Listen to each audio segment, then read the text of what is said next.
It's hour number 2 on this Monday, the 12th day of July, 2010.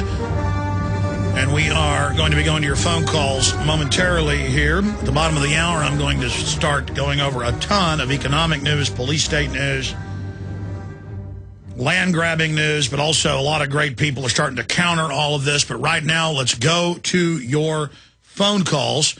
Let's go ahead and speak to Joe in Texas. Joe, welcome. Hello, Alex. How are you, sir? Good. Alex, this is a gunsmith up in your fellow Hill countryman, but I wanted to, the Bible says in 2 witnesses, confirmation, and because of you, I use a lot of discernment. My sister has bought some property up here in the Hill country, lives in Beaumont. The reason I called, Alex, is she had DirecTV installation installed, and the man who installed it had been back for 3 months from Iraq, had done 3 years, communication specialist.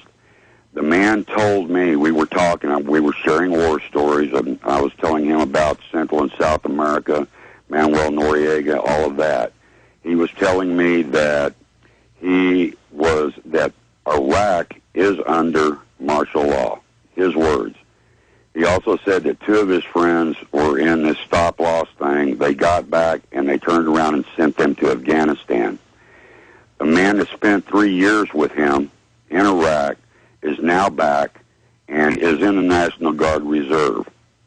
He called him. He quoted to me this 3 days ago. I'm sorry, it was on Thursday, Alex, last week, that his friend stated to him they are gearing up for martial law, and from Texas City to Florida, they already have the tents, confirming what you said about putting these tents in stadiums.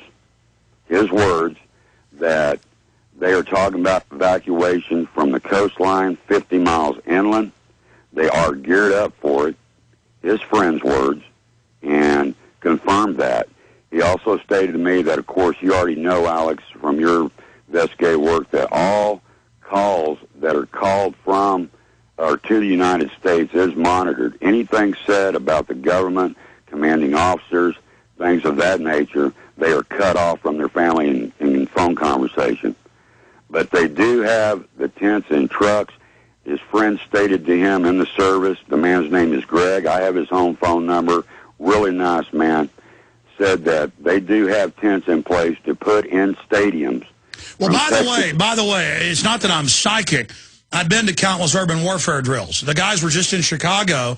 In fact, Cole doing here, I forget the name of the stadium, but they use the big stadium as a drill to lock people down in it and put them in a camp. So people keep asking where the camps are. That's why the feds always push for bond proposals at the state and county and city level. The sports stadiums are the FEMA camps. The sports stadiums are the FEMA camps hidden in plain view. But what I'm going to do is, after I take this round of calls, come on in, Du. Du, what sports stadium was that they had the civil unrest in Chicago? Toyota Park. Toyota Park. Yeah. And also doing stuff at giant Soldier Field. Soldier Field was another one, but Toyota Park was where we were at and filmed. Yeah, thank you. And, I mean, they just admit this. So, I mean, I've been there, and I've read all the press releases by the military. They train with foreign troops to take your families, take your kids. They put the women in one area, the men in another. They take your kids. The CPS has their way with them. The military just, and folks, and we're so trained to worship the military. The military, it's like Nazi Germany. The German soldiers, by and large, weren't bad, but their leader, Adolf Alois Hitler, was bad. I'm sure the Russian army wasn't bad, but Stalin was bad. And, I mean, I'm sorry, a Russian soldier tries to take, I mean, what else did he say? I mean, did he say his friend was concerned about this, Joe? He said, Alex, that it's from Texas City, excuse me, but Texas City to Florida, in all stadiums, local county stadiums. Stay there, Joe. I'm going to come back to you because I want to break this down. Okay, Joe in Texas, we're going back to him in a moment. Not yet. We're going to other calls. He called in and said that a man was installing a satellite system at their house. He'd been in Iraq 3 years. He talked to his buddy, who's in the National Guard, just rotated back from Iraq, and that they are preparing for martial law from Texas City And they've been taking the cameras of reporters south of Houston. A PBS reporter last week from Texas City all the way to the Keys, martial law. It's already martial law when they say it's a federal felony to videotape the police and military, and you have the general, the admiral, in charge of the Coast Guard saying that a week and a half ago. We read the quotes, we played the clips. That is martial law. They just don't tell you it's martial law. Martial law is rolling up to a checkpoint and Austin police taking blood without warrants. That's in the news today, and they say they're going to videotape while they take your blood. And that's a federal grant. Your police being under federal control is martial law. But it's a continuum. Martial law is a graph, okay? And that's that article I wrote with Ed Homan 12 years ago. Martial law is here, and it's a 3 on the Richter scale. In fact, guys, Google that article, see if we can pull it up. It's in an old InfoWars format. Martial law, and it's a 3 on the Richter scale. And I show Army checkpoint, regular Army, in Belton. And then again, years later in 2000, I went up there, and the troops came up and said, "You were here before. Get out of here." And then Marines came over and started trying to threaten us. I mean, they're training to take over. And they use PR things like, oh, bomb disposal training, oh, anti-drunk driving checkpoints. And then now, oh, we're here to fight terrorists. And so, yes, all over the country, they've got old military bases they've refurbished that they admit in the National Centers Act they will use as FEMA camps. But the main thing that they have set up, the main thing that they've deployed is battle plans in every city and even small towns to use your soccer field, your football stadium, these Walmart distribution centers. I was told that many years before I then saw mainstream articles. You know, you get intel, you don't know if it's real, but you file it. And then you see an article, Walmart says during a flu outbreak, they've done a deal with Homeland Security to use distribution centers as places for people to be held. I mean, you just do this day after day. You get a very clear, crystal clear picture. But now I don't have to have a crystal clear picture for my own intel. It's all out in the open. Now let me say this. This is so important, and please listen to me carefully. Please. Remember in January of last year, we had the interview with the emergency manager from Indiana. It came out in several newspapers there that emergency managers in Illinois and Indiana didn't know why. They were being told flu will be horrible this year. Millions will die. There will be martial law. This was in 2009. Now, this is 2+ months before, in the middle of April, the out-of-season, wrong hemisphere, wrong time of year, flu showed up. And I'm going to connect this in a moment.